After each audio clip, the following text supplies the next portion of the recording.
Assalamualaikum warahmatullahi wabarakatuh. Innal hamdalillah nahmaduhu wa nasta'inuhu wa nastaghfiruh wa na'udzu billahi min shururi anfusina wa min sayyiati a'malina. Man yahdihillahu fala mudilla lahu wa man yudlil fala hadiya lahu. Asyhadu an la ilaha illallah wahdahu la syarika lahu wa asyhadu anna Muhammadan abduhu wa rasuluh alladzi la nabiyya wa rasula ba'dahu. Allahumma shalli wa sallim wa barik ala nabiyyina Muhammadin wa ala alihi wa ashabihi wa mawala. La haula wa la quwwata illa billah. Faqala ta'ala a'udzu billahi minasy syaithanir rajim. Bismillahirrahmanirrahim. Wa kaifa ta'khudunahu wa qad afdha ba'dukum ila ba'din wa akhadna minkum mitsaqan ghalidha. Qala aydan wa in akhadna minan nabiyina mitsaqahum wa minka min Nuh wa Ibrahim wa Musa wa Isa ibn Maryam wa akhadnahum mitsaqan ghalidha. Shadaqallahu a'lam. Yang kami hormati Bapak petugas penghulu dari Kantor Urusan Agama Kecamatan Barjen bersama Pak Imamuddin Bareng. Yang kami hormati keluarga yang sedang berbahagia, yaitu keluarga Bapak Surono dan Bapak Pujiono beserta istri masing-masing. Yang ketiga tentu yang paling bahagia di pagi ini adalah calon temanten yang sebentar lagi waktu nikah melaksanakan perjanjian misalkan ghalidha, perjanjian setia sampai mati.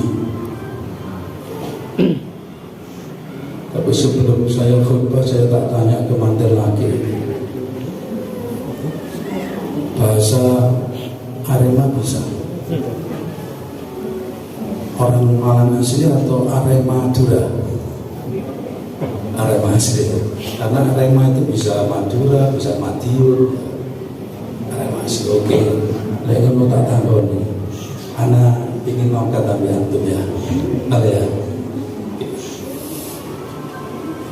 Perjanjian bisnis itu boleh nggak dikhianati? Bisnis, ya, nggak boleh. Itu urusan boleh bagi aja, nggak boleh khianat. Anda pernah berjanji dengan Tuhanmu sehari berapa kali? 5 kali. Betul bukan? Ya saya beritahu bukan 5 kali. Subuh berjanji sekali. Saat tahiyat itulah Anda berjanji kepada Allah. Asyhadu an la ilaha illallah, berjanji penting sumpah berarti. Wa asyhadu anna Muhammadar rasulullah. Kalimat syahadatain itu diucapkan pas tahiyat. Subuh pisan, zuhur 2 kali, asar 3 kali, maghrib 2 kali, isya 9. Tapi dengan ini tidak boleh kemudian untuk bujuk sorma Pak.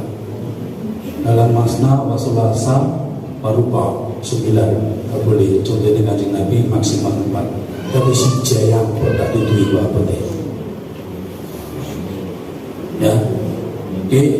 Janji ping sono berani mengkhianati.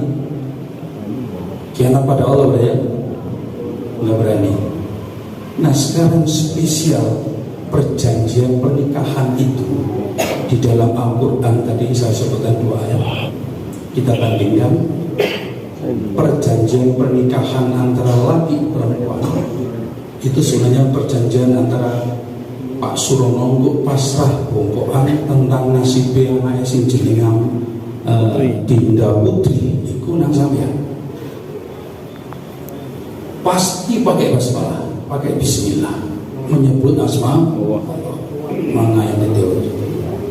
Tasawuf Nabi wal alam. Kamu saling minta satu dengannya dengan menyebut asma Allah. Bismillah pakai mana itu pintu nikah pakai bahasa Arab itu bisa jawab biasa menjadi betul nanti itu bahasa Arab tidak ya. Mari kita lihat ayat ini.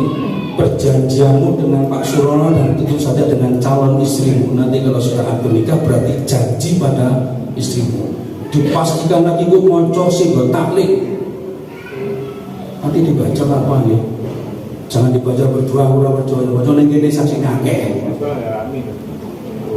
Kadang-kadang ada yang itu bid'ah itu loh ini janjian kok bid'ah gimana sih supaya disaksikan orang banyak ngelek keliru dan kasih keliru gitu ya. Nah mari kita lihat sekarang perjanjianmu dengan istri itu luar biasa nih ayat ini tidak direnungkan Masya Allah. Wa kaifa ta'khudunahu wa qad afdha ba'dukum ila ba'd. Bagaimana kamu akan mengambil mas kawin yang sudah kamu berikan pada istrimu itu padahal kamu satu sama lain suami istri itu saling bergaul dengan tanpa batas. Jadi istilah afdol di sini tanpa batas, koyok tanpa batas yang akan saya batasi di luar. Tidak ada yang bisa mengetahui batasnya. Kita bergaul suami istri itu, wis tanpa batas, tanpa pakaian nanti bahkan. Artinya tanpa pakaian ojo berpikir yang buruk dulu, tetapi semua keburukan kita akan kelihatan di depan masing-masing pasangan ketika pacaran gak ketok. Oleh cinta itu buruk akan ketutupan. Sebaliknya kalau benci api orang ketok hilang. Maka tidak boleh keterlaluan mencintai, juga tidak boleh benci yang keterlaluan. Semua serba keterlaluan orang masih api. Nah kemudian bagaimana kamu ngambil mas kawin itu padahal kamu sudah bergaul dengan sangat luas tanpa melampaui batas. Ya, kalau tidak ada akad nikah itu pergaulan asusila. Tapi kalau sudah nikah harus seperti itu. Kalau tidak seperti itu berada masalah dalam hidup kalian berdua. Maka kata Allah, wa akhadna minkum mitsaqan ghalidha. Dan kamu telah mengambil perjanjian dengan istrimu itu dengan perjanjian seperti perjanjian dengan para nabi. Mitsaqan ghalidha, perjanjian sangat agung, yang sangat adiluhur, yang sangat luhur. Ayo saya mari dibanding perjanjian ini dengan para nabi, yang nabinya itu disebut oleh Allah nabi anggota ulul azmi. Ulul azmi itu para nabi dan rasul yang jumlahnya 5, yang 5 ini luar biasa sekali. Godaan ujian itu menjadi nabi dan rasul menyampaikan dakwah Islam, berarti mengangkat agama Islam. Pada tugas mereka sama dengan tugas nabi, mengangkat agama Islam melalui rumah tangga. Nah mari kita tanya. A'udzubillahi minasyaitonir rajim. Wa idza akhadna minan nabiyina min mitsaqahum wa minka wa min Nuh wa Ibrahim wa Musa wa Isa bin Maryam. Wa akhadna minhum mitsaqan ghalidha. Dan ingatlah ketika kami mengambil perjanjian dengan para nabi, ya, di antara mereka itu lalu disebut siapa ya nabi-nabi yang diambil perjanjian dari Allah itu. Satu, Nuh, Nabi Nuh yang paling sepuh. Kemudian Nabi Ibrahim. Nabi Ibrahim ini kemudian digelari Abul Anbiya al-Mursalin, bapaknya para nabi, para rasul, karena dari Nabi Ibrahim dan turun para nabi sangat banyak, termasuk Nabi Musa, Isa dan Nabi Muhammad. Kemudian diurutnya Musa, Isa dan Nabi Muhammad. Nabi Muhammad disebut duluan karena hanya turun kepada beliau. Jadi seakan-akan Allah itu bilang kepada Nabi Muhammad, wahai Nabi Muhammad, ya Muhammad, aku ambil perjanjian kepadamu sudah juga kami ambil perjanjian dengan para nabi sebelummu dulu, disebut jenengi. Ya, bisa apa berbeda? Kenapa? Kok cuma 5 ini disebut? Kalau tidak ada bicara, beliau berlima ini ujiannya sangat luar biasa. Setelah zamannya Nabi Adam nggak ada nyembah patung, nggak ada. Pertama kali ada penyembahan patung di zamannya Nabi Nuh. Kamu arwah aja nggak karu-karuan. Akhirnya gimana? Bila kau ingin kemarau ini berhenti, ya banyaklah bertobat, istighfar pada Allah. Umat Nabi itu nggak ngerti calon istighfar. diurui.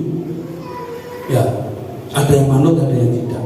Kemarauannya berhenti, walaupun tidak semua bangsanya Nabi Nuh itu suka istighfar sama suka tobat. 40 masam ya, si manut. Ya, anak Ifiana jenenge Kan'an. Anaknya tidak ikut bapaknya untuk mengikuti sebagai orang yang beragama Islam. Lanjut Nabi Ibrahim. Tantangannya bukan lagi ini sangat luar biasa, angel ditiru nih. Abu Tauhid ini juga gelar beliau ini. Bapaknya Tauhid. Luar biasanya gimana? Tantangan dakwahnya itu datang dari keluarga. Tua bapaknya Azar ya. Kemudian datang dari penguasanya, di mana Raja Namrud ini kesengsem sama Bunda Sarah, kepingin nepek bojo tapi saat dicekel gak bisa ngomong. Ada banyak keajaiban yang terjadi, akhirnya gak jadi. Singkat cerita, Nabi Ibrahim yang menurunkan banyak nabi, termasuk Nabi Musa, Nabi Isa, dan Muhammad itu sangat luar biasa dan teguh dengan tauhidnya, teguh dekat dengan Allah. Dan ketika Nabi Ibrahim mau dibakar di neraka di api itu, si malaikat Jibril bilang, ya Nabi Allah Ibrahim, mau tak bantu supaya ini api ini tidak, saya pasrah kepada Allah. Lalu beliau melafalkan zikir dan sekali banyak dibaca oleh kita, hasbiyallah wa ni'mal wakil, ni'mal maula wa ni'mal nasir. Ini zikir ini untuk ketika kita sedang ketabrak-tabrak. Ngaprak ini usaha gagal, ini buntet, kalau bolongan belas, buntet dok ini Allah yang bikin itu semua, kembalikan pada Allah supaya Allah yang cabut. Begitulah akhirnya jadi diri. Puji bardan wassalamu alaikum Ibrahim. Api dina diselamatkan Nabi Ibrahim. Wah, simbolnya boleh jejak ya. Kalau dalam jejak dilengkapi DWP, baca sejarah ya. Kemudian Nabi Musa ini podo bin Namrud rodoan. Cuman kelebihan musuh Nabi Musa itu mengangkat dirinya sebagai anak rabbukum al-a'la. Saya adalah Tuhanmu yang maha tinggi. Gendeng ini guys. Ono Tuhan kok muncul kari. Langit bumi siapa yang tahu? Kan Tuhan. Sementara Musa ini lahir di Mesir, di kali Nil, terus ngomong aku ki Tuhanmu. Lalu sebelum kamu lahir berarti gak ada Tuhan. Ya, rata-rata mirip kok Nabi Isa. Kalau ini raja mengangkat dirinya sebagai Tuhan, dan itu yang harus didakwai. Apa orang ya? Bomo ya, ada naudzubillah awal ini campur rojo sing koyo Fir'aun terus kudu dakwai. Musa aranono Fir'aun ini. Sak keluarga besar, sak kerajaan dakwaan masuk tauhid. Akhirnya Nabi Musa saja sendiri nggak berani minta teman. Ya Allah, waj'alni Harun akhi wazira min ahli wa Harun akhi. Jadikanlah membantu untukku ya Allah, dulurku ini saudara saya Harun. Karena pintar ngomong Harun, Nabi Musa atau Jeddah tak ada pintar ngomong. Berdua menemui Fir'aun dan akhirnya sebagian sukses. Tidak semua orang Mesir masuk Islam, tapi ada yang masuk Islam. Bani Israel juga begitu, tidak semuanya ikut Nabi Musa. Ketika kami sudah ikut nyebrang sampai di dataran Palestina itu akan bantai timbang taat kepada Rasulnya. Ngamuk Nabi Musa boten, tetap kumpul sama umatnya. Terakhir bukan terakhir, Nabi Isa saja. Nabi Isa ketika itu sihir luar biasa, sangat luar biasa. Punya murid 12, luar biasa, Hawariyun ya, gelarnya 12 Hawariyun, siap mati belani Nabi Isa AS. Nah, diberikan mukjizat yang luar biasa. Pertama tentu ketika masih bayi, ibunya ini kan nggak punya suami terus mengandung. Begitu lahir, kan anak sobeli. Terus si bayi Isa ini bilang, saya Isa bin Maryam. Saya diberikan Injil dan saya nanti akan dibagikan sebagai Nabi dan Rasul. Bayi ngomong ini. Sebagian yang kemudian masih dunia sihir sangat kental ketika itu. Oh, ki wong sakti. Kemudian berkembang belakangan dikarang oleh Paulus, ini bukan orang sembarangan, tapi ini anak Tuhan. Yang sebenarnya juga, ya apa bingung, tapi kita sini, ini Allah Bapa, Allah Anak, Roh Kudus, ini dewi-dewi apa gabung?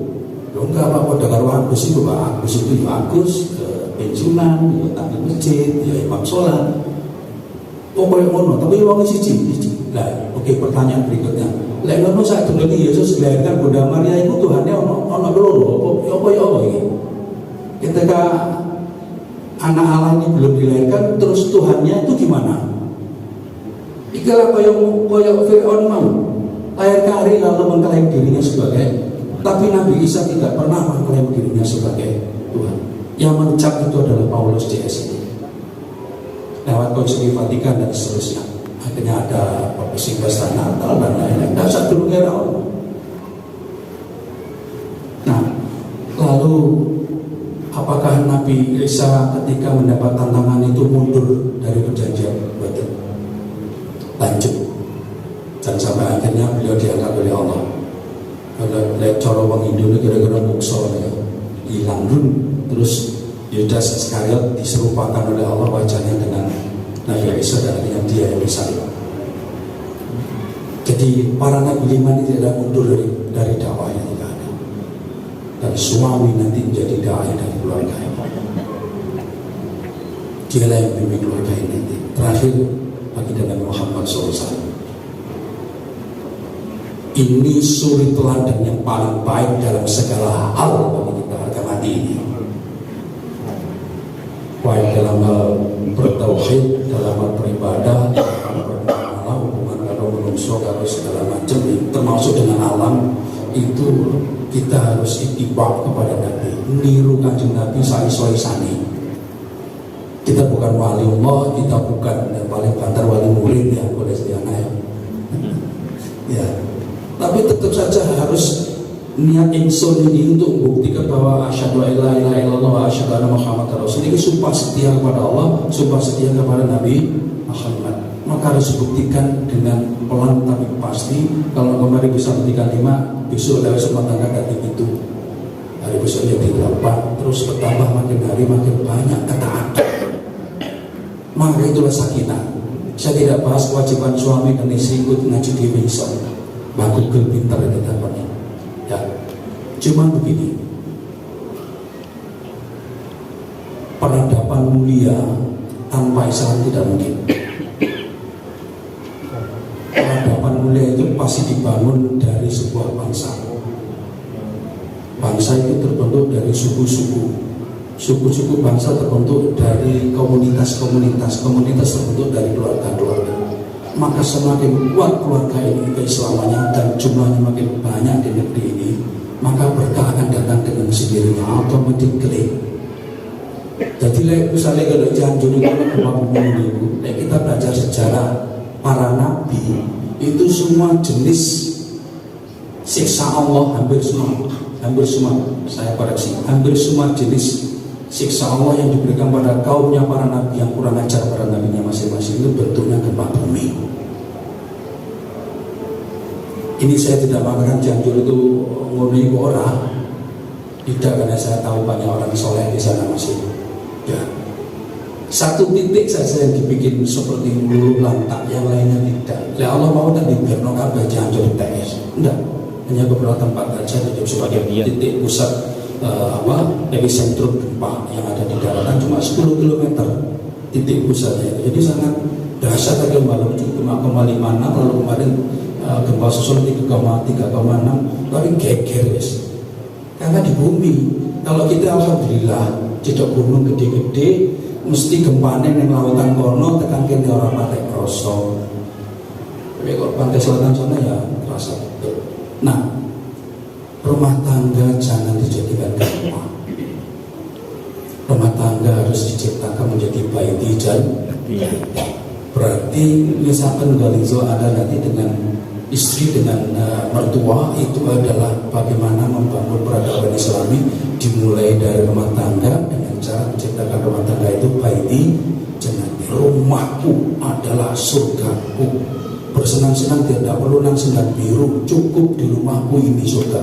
Aku gak perlu nang senang biru, gak perlu nang, tapi kadang-kadang orang orang. Tapi jangan, kalau tidak senang terus gak bahagia gitu ya. Artinya kebahagiaan jangan diukur oleh harta, tapi kebahagiaan itu diukur dari sakinah. Yang dibaca ya, sakinah, mawaddah, sakinah itu apa? Tenang tentram. Ukuran yang tenang tentram itu apa? Kalau dalam Al-Quran surat Fatih itu disebutkan lintas apa? Supaya ketaatan itu bertambah, keimanan itu bertambah. Jadi orang tidak bisa mengklaim diri sebagai rumah tangga yang sakinah jika ketaatannya kepada Allah pancet barang berkurang. Sakinah itu tenangnya hati karena dekat sama Anda-anda mungkin gak ada masalah. Nanti berjalan waktu mungkin tantangan saya lebih apa timbangannya aku. Anak-anakku kan generasi Alpha kan. Ya generasi Z juga Z lah palingnya. Ngerti Alpha Z kalau milenial ya. Nah, generasinya sekarang kan milenial Z sama Alpha. Anak-anakmu kok generasi Alpha enggak bisa lepas dari yang namanya teknologi. Dan sekarang sudah diciptakan yang namanya HP ini, yang alat komunikasi nggak lagi gede. Kok ditempelin ini? Kok tempelin ini? Kok tempelin apa itu? Alat komunikasi yang canggih nempel ke kita dan nggak bisa dicoba. Luar biasa. Sebelum diedarkan itu belum masih dalam penelitian. Ke depan itulah yang akan menjadi tantangan. Maka terakhir, tentu tidak ada rumah tangga yang tidak ingin punya anak.